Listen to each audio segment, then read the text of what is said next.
Les derniers soldats français ont quitté le 30 janvier 2025 le territoire tchadien en application de la rupture des accords de coopération militaire entre les deux pays. Selon un communiqué de l'état-major tchadien, les 3 bases du contingent français ont été officiellement rétrocédées à l'armée tchadienne, marquant ainsi la fin de la présence militaire française au Tchad. Ce départ complet et sans incident a été salué par les autorités et les populations. Distingués invités, chers compatriotes, ce 31 janvier 2025 marque ainsi le retrait définitif et complet des forces françaises stationnées au Tchad. Cet au bas mot est un nouveau lever de soleil au ciel d'un Tchad entièrement souverain et résolu à assumer son destin.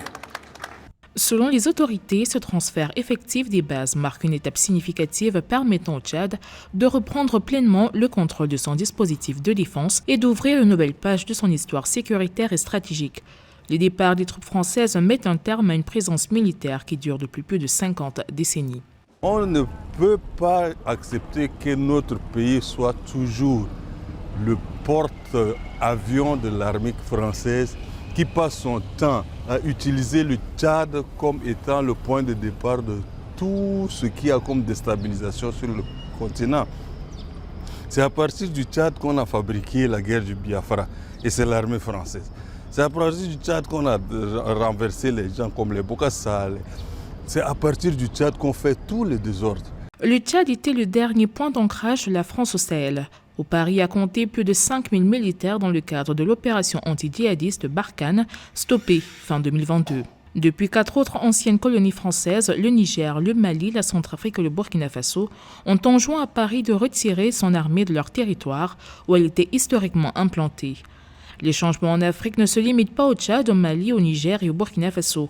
D'autres pays ont exprimé leur intention de réexaminer leurs relations avec la France en termes de présence militaire. Le Sénégal et la Côte d'Ivoire, par exemple, ont annoncé leur intention de mettre fin au stationnement des troupes françaises sur leur territoire dans les années à venir. Le Tchad est resté dans un accord qu'il n'a pas décidé de signer, mais qu'on lui a imposé au lendemain des indépendances.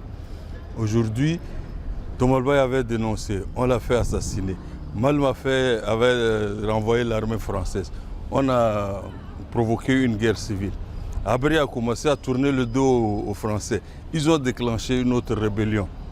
Aujourd'hui, on ne peut plus rester dans cette peur permanente que la France inspire à partir de ces bases qu'elle a en Afrique. La fermeture des bases étrangères illustre bien une reconfiguration des relations entre le Tchad et ses partenaires internationaux, mettant en avant une volonté affirmée de sa souveraineté en matière de défense.